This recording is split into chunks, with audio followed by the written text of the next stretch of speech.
Kita bersyukur bisa berjumpa kembali dalam ibadah online. Walaupun online, biar tetap kita memuliakan Tuhan, tetap kita mengagungkan Tuhan.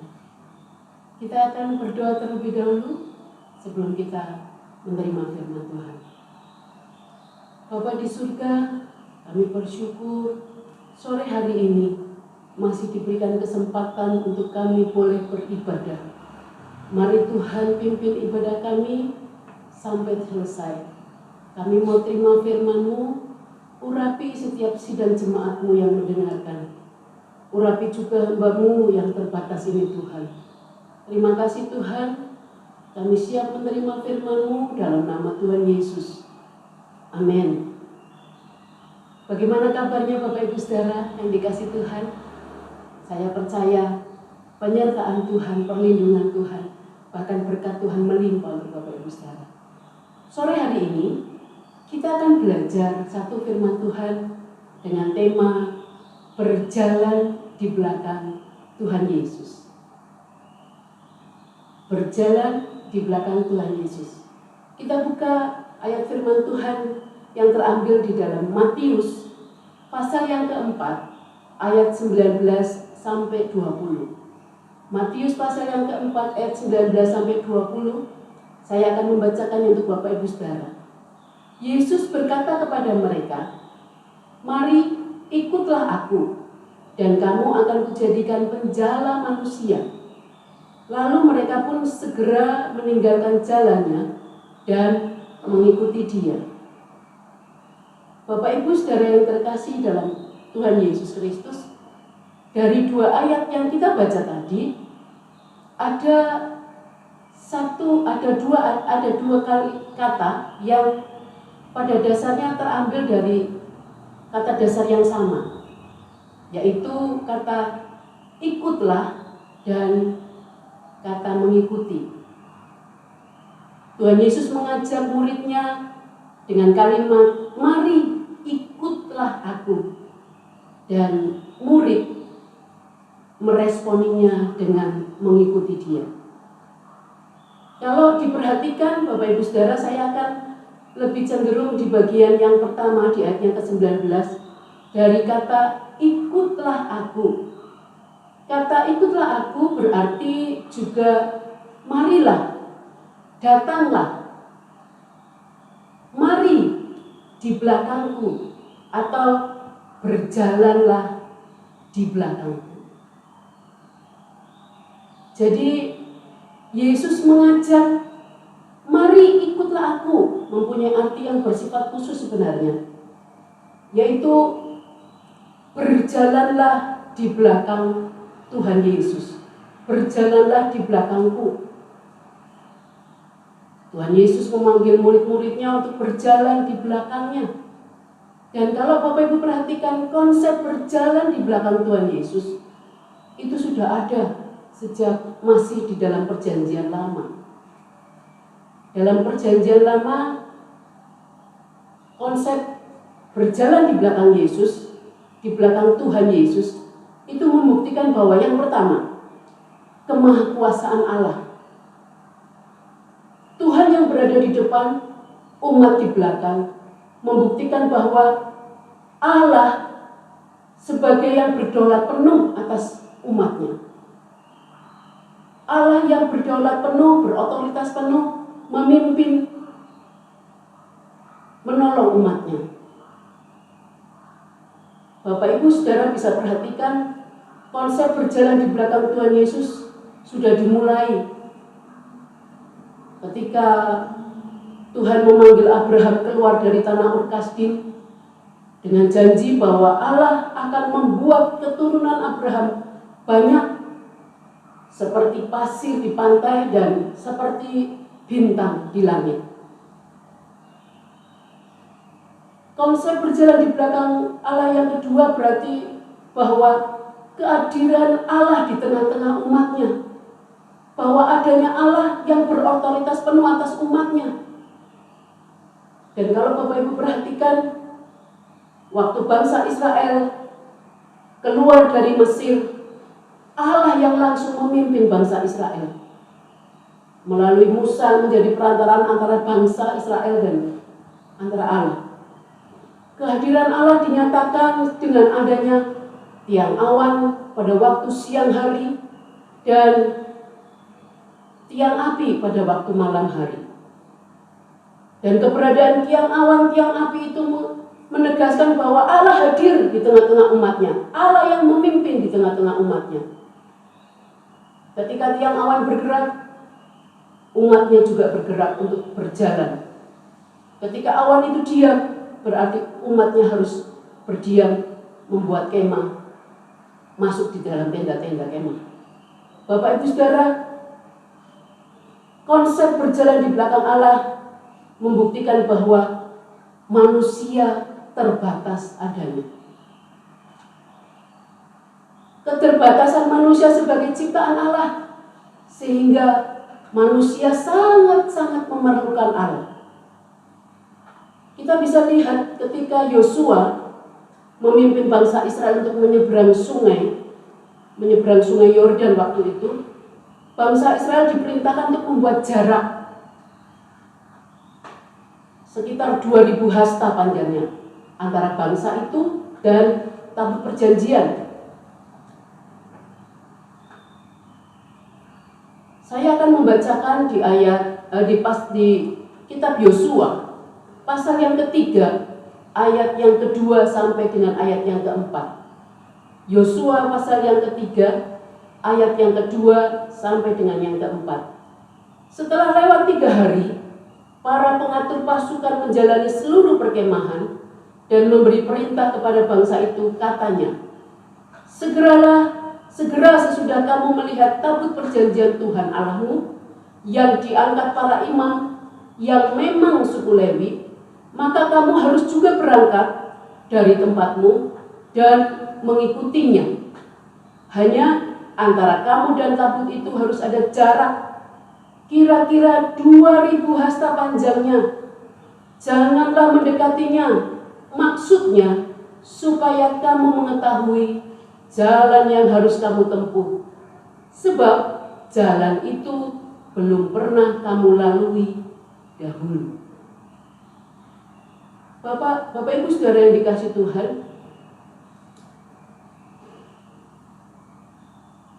manusia penuh dengan keterbatasan dan sangat-sangat memerlukan Allah. Itu sebabnya ketika mereka mulai menyeberang Sungai Yordan, Tuhan memerintahkan ada jarak, dengan maksud bahwa jalan yang ditempuh masih misteri bagi bangsa Israel.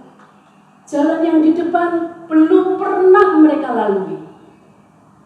Itu sebabnya Allah yang memimpin di depan, bangsa Israel di belakang.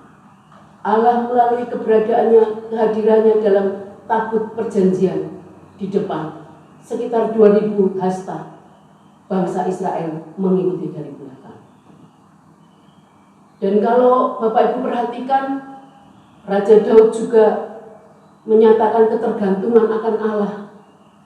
Di Mazmur Daud pasal 119 ayat 105, ayat yang mungkin Bapak Ibu sangat terkenal dan Bapak Ibu sudah hafal. Mazmur Daud 119 ayat 105. Firman-Mu pelita bagi kakiku dan terang bagi jalanku. Raja Daud memahami betul bahwa walaupun dia seorang raja, tapi dia memerlukan firman. Firman yang dijadikan pelita untuk kakinya melangkah. Hanya firman Tuhan yang menerangi jalan hidupnya. Firman di depan, Raja Daud berjalan, dan firman sebagai penerang langkahnya. Dan seperti yang ayat yang sudah kita baca tadi di dalam Matius, ayat tema kita, firman yaitu Tuhan Yesus sendiri. Firman yang telah menjadi daging. Yohanes 1 ayat 14, firman itu telah menjadi daging, menjadi manusia. Firman itu sendiri yang sekarang berkata, mari datanglah, mari ikutlah aku, mari berjalanlah di belakangku. Bapak Ibu ya saudara yang dikasihi Tuhan, berjalan di belakang Yesus, di belakang Tuhan Yesus, dalam arti sempit itu memang sesuai dengan budaya pada waktu itu. Budaya pada masa perjanjian baru di mana Tuhan Yesus ada, bahwa seorang murid tidak layak berjalan di depan guru.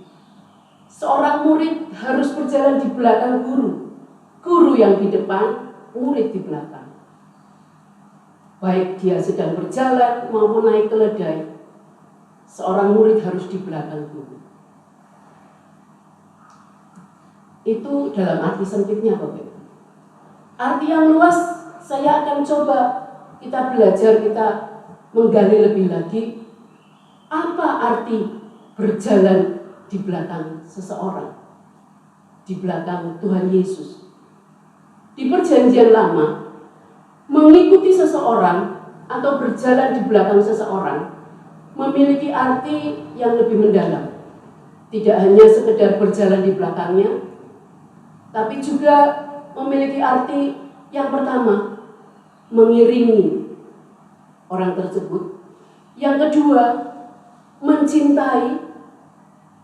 Yang ketiga, menyerahkan diri dan juga mengabdikan diri kepada orang yang ada di depannya yang memimpinnya. Atau saya bisa simpulkan dengan kalimat begini: mengikuti seseorang di belakang berarti menyerahkan hidupnya kepada orang itu dengan menanggung segala konsekuensi yang akan dihadapi. Saya ulangi Bapak Ibu Saudara, mengikuti seseorang berarti menyerahkan hidupnya kepada orang itu dengan menanggung segala konsekuensinya. Saya ambil contoh dan kita mau belajar dari tokoh ini. Saya ambil contoh tokoh Ruth. Ruth yang mengikuti Naomi pulang ke Bethlehem. Ruth orang Moab, tapi dia berjalan di belakang Naomi sampai ke Bethlehem.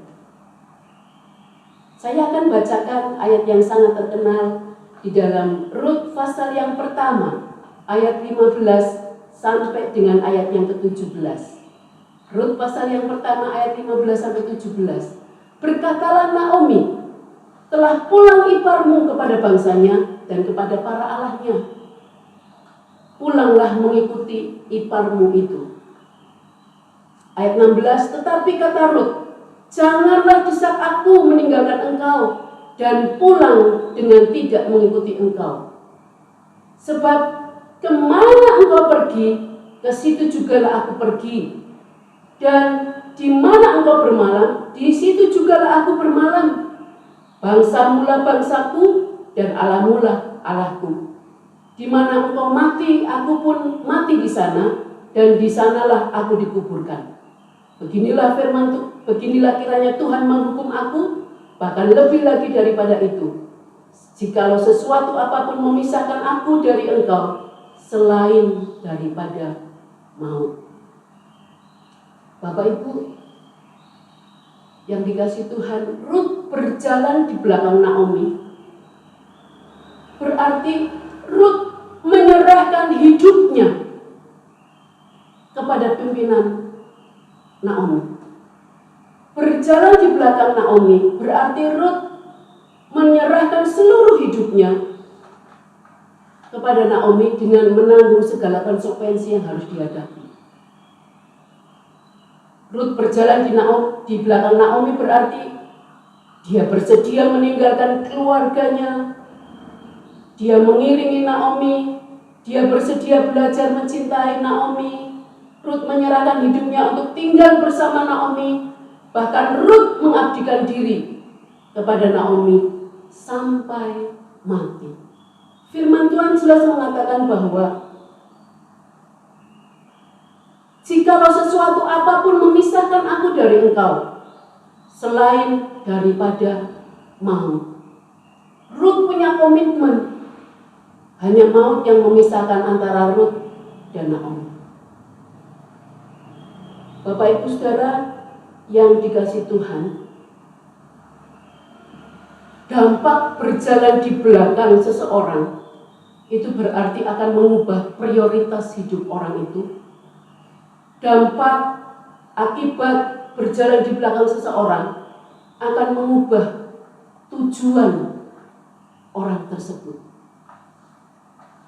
Naomi dengan berjalan di belakang Rut dengan berjalan di belakang Naomi tidak mau dia akan merubah arah prioritas hidupnya. Rut berjalan di belakang Naomi, mau tidak mau dia akan merubah tujuan hidupnya. Rut berjalan di belakang Naomi, dia mengubah tujuan hidupnya. Tujuan Naomi diambil menjadi tujuan hidupnya. Dengan berjalan di belakang Naomi berarti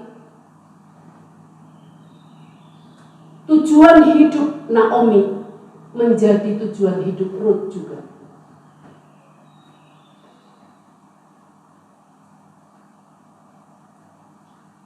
Bapak Ibu Saudara yang dikasihi Tuhan, Ruth yang berjalan di belakang Naomi itu berarti menyerahkan seluruhnya, menyerahkan tujuan hidupnya, menyerahkan prioritas hidupnya, menyerahkan semuanya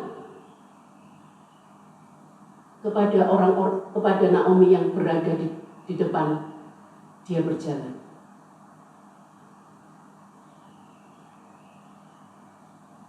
Bapak Ibu, Saudara yang dikasihi Tuhan, Ruth berubah dari orang atau bangsa yang bukan pilihan, kalau bisa disebutkan dengan sebagai bangsa yang kafir yang tidak mengenal Allah. Bahkan ketika Ruth berjalan di belakang Naomi, Ruth dijadikan orang yang namanya tercatat sebagai buyut dari Raja Daud. Bahkan namanya tercantum dalam silsilah kelahiran Yesus Sang Juru Selamat. Dampak atau istilahnya hal yang baik ketika Ruth mau berkomitmen berjalan di belakang Naomi. Bapak Ibu Saudara,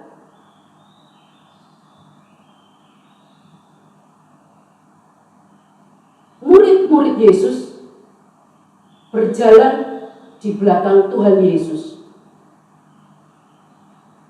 Murid Tuhan Yesus berjalan di belakang dan Yesus berjalan di depannya.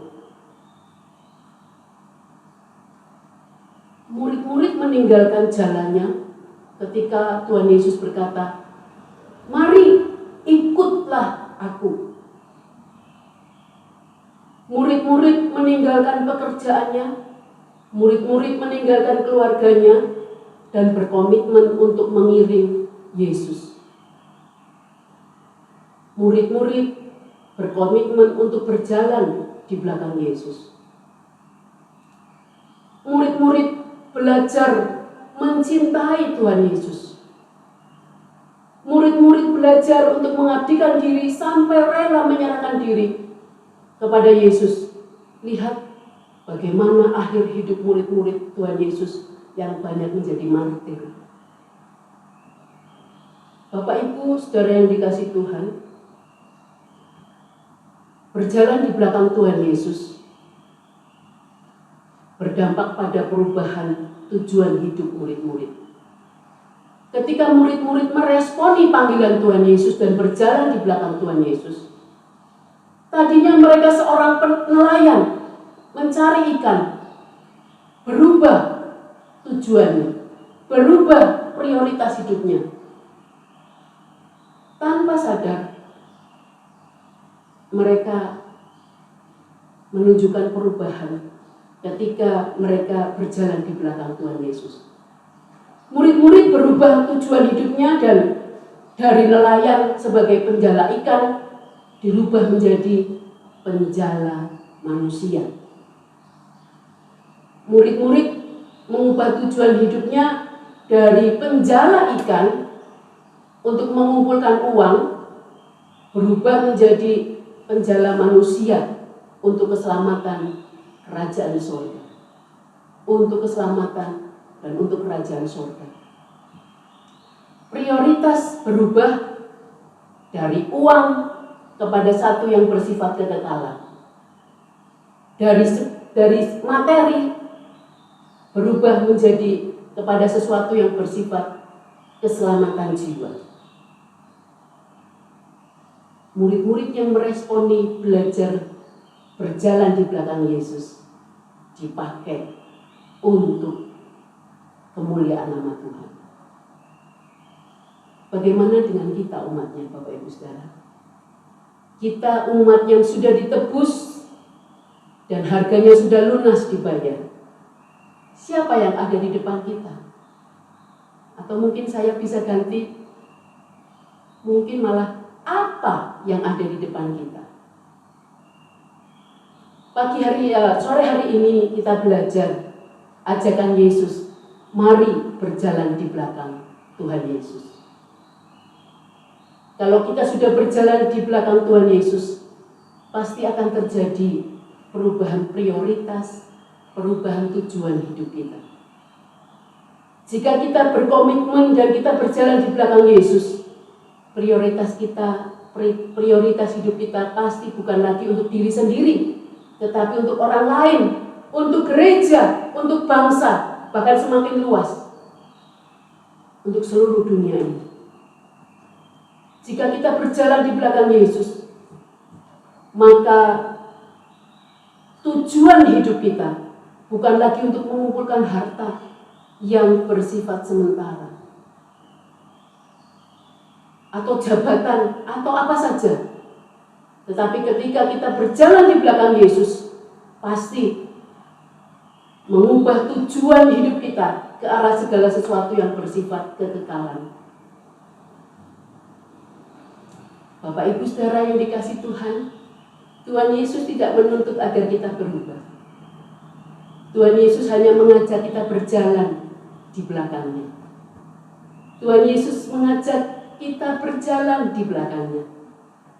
Dan kalau kita punya komitmen berjalan di belakang Yesus, mau tidak mau, pasti akan merubah karakter, tujuan, prioritas hidup kita.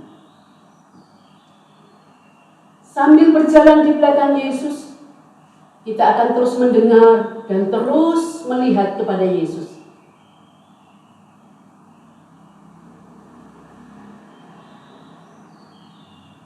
Mau tidak mau, tujuan hidup Yesus sebagai pemimpin kita akan menjadi bagian tujuan hidup kita juga. Mau tidak mau, prioritas Tuhan Yesus akan menjadi prioritas hidup kita, manakala kita tetap belajar berjalan di belakang Yesus. Bapak Ibu saudara, biar firman Tuhan menjadi pegangan di masa pandemi ini. Tetap melekat dengan Yesus. Tetap arahkan pandanganmu kepada Yesus yang berjalan di depanmu, supaya kita tetap kuat menjalani hidup ini, agar kita boleh masuk dalam karya Allah yang besar atas keselamatan bangsa dan negara kita tercinta. Tuhan Yesus kiranya memberkati. Selamat berjalan di belakang Tuhan Yesus. Amin. Kita sama-sama berdoa. Bapa, kami sudah mendengar kebenaran firman-Mu. Beri kami kemampuan untuk menjadi pelaku firman. Tuhan, tolong kami supaya firman ini tidak sekedar menambah wawasan atau pengetahuan kami, tapi kami mampu menghidupi kebenaran firman Allah, sehingga kami menjadi pribadi yang lebih menyenangkan hati Tuhan, lebih memuliakan Tuhan dalam hidup ini. Berkati semua jemaat yang sudah mendengar kebenaran firman Allah. Kami juga saat ini berdoa untuk bangsa dan negara kami. Tuhan tolong, biar bangsa dan negara kami ini Tuhan boleh segera terlepas dari pandemi ini, dan kami boleh kembali beribadah seperti waktu-waktu yang lalu. Tuhan tolong, berkati semua kami, dan kami bersyukur karena kami punya Tuhan yang tidak saja mendengar doa kami, tapi menjawab doa yang kami mohon dalam nama Tuhan Yesus Kristus yang menjadi Tuhan dan Juru Selamat kami. Mari kita angkat tangan kita untuk menerima berkat daripada Tuhan. Tuhan memberkati engkau dan Tuhan melindungi engkau. Tuhan menyinari engkau dengan wajahnya dan memberi engkau kasih karunia. Tuhan menghadapkan wajahnya kepadamu dan memberi engkau damai sejahtera. Turun dan tinggal atas kami dan keluarga kami. Berkat yang terbaik, berkat yang istimewa yang berasal dari Bapa. Kasih karunia dari Tuhan kita Yesus Kristus. Dan dalam persekutuan Roh-Nya yang kudus menyertai kita semua sore hari ini sampai Maranatha Tuhan Yesus datang kembali, dan berkat ini kami terima dalam nama Tuhan Yesus Kristus. Haleluya. Amin. Tuhan memberkati. Sampai jumpa pada ibadah online yang akan datang. Berkat Tuhan menyertai kita semua. Puji Tuhan.